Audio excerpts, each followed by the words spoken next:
Ассаламу алейкум туғандар, қандайсыздар? Назарыңыздарда қайрадан эле базар жоқ каналы. Бүгін 22 декабрь 2022 жыл мен Бишкек шаарынын чыгыш түштүгү. Көк шаар тарапта жүрөм туғандар. Тагыраак айтканда, бул Солнечный деген микрорайондон бир бөлмөлүү квартира сатылып атыптыр. Ошол жөнүндө силерге маалымат берейин дегем. Биринчи жолу баруу жолун түшүндүрөйүн. Азыр мен турган жер Алматинка көчөсүнүн жээги, же болбосо Алматинка Сухабатыр көчөсүнүн кесилишиге деле ориентир алсаңыздар болот. Сатылуучу квартирабыз тугандар, адреси Куйручук көчөсү 1/5 дарегинде жайгашкан. Мынакей бул көп кабаттуу үй болуп калат. Анан бул жерден көптөгөн эле маршруткалар шаардын бурч-бурчуна өтүшөт. Түз түшсөңүздөр Көк жардын круговой, түштүктү карай кетсеңиздер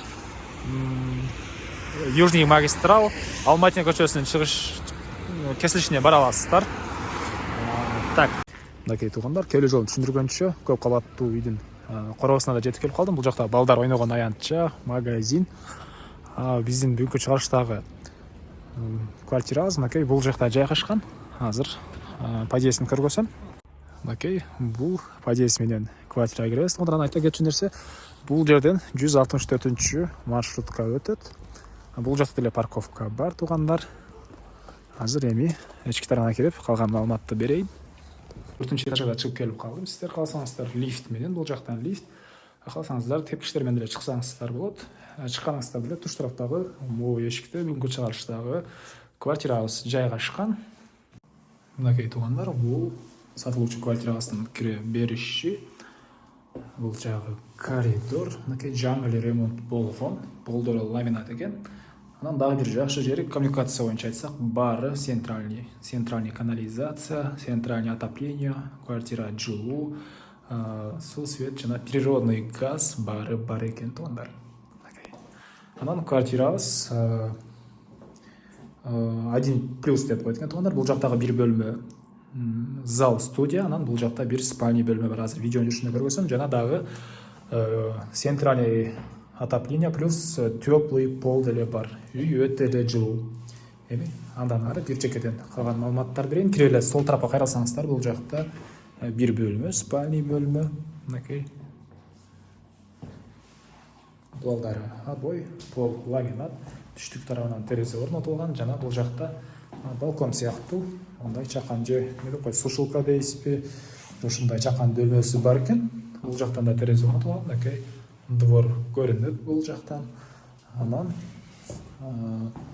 кайра коридорго чыгып түз өтсөк, бул жакта ондай зал, студия, кухня жана бир бөлмө биргеликте. Жалпысынан бул 1+ бөлмөлүү квартирабыздын аянты 52 квадрат метр экен. Ушундай квартираларды 1+ деп коет экен. Может, көрүүчүлөрүбүздүн кээ бирөөлөрү билетирсиздер, кээ бирөөлөр билбейт. Мен деле биринчи жолу мындай квартира көрүп атканы жүрөм. Квадраты 52 квадрат метр жана мынакей батыш тараптан чоң терезе орнотулган.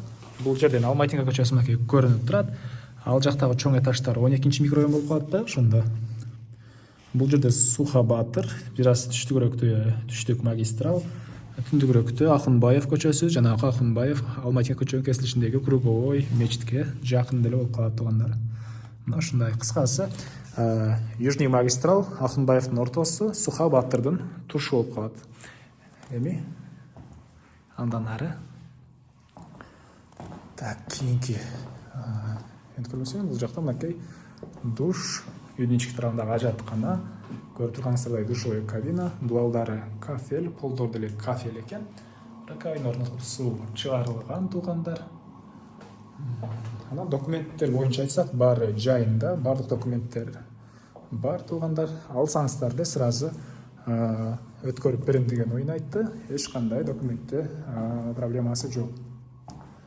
Андан башка эмне маалымат? Тетир айтыбызды, жазганыбызды карап алабыз. Дареги Куйручук 1/5 болуп калат тугандар. Мектеп боюнча айтап, 200 метрлыкта мектеп жана толтура частный садиктер тегеректе бар экен. Мына ушундай. Маршруткалар бул Алматинка жана бул жактагы Куйручук көчөсүнөн толтура өтүшөт. Баасы $49.500, $49.500 сүйлөшүү болот туугандар. Ээсинин номерин мен экранга ээсип телдеп калтырам. Звонок кылып сүйлөшүп көрүңүздөр, сүйлөшүү болот. Анан достор менен, группалар менен бул видеону бөлүшсөңүздөр, сиздер мага бул үй ээсине чоң жардам берген болосуздар. Андыктан достор менен, группалар менен бөлүшүп кетиңиздер. Анда эмесе мен сиздер менен коштошом. Кийинки чыгарышка чейин туугандар саламатта калыңыздар.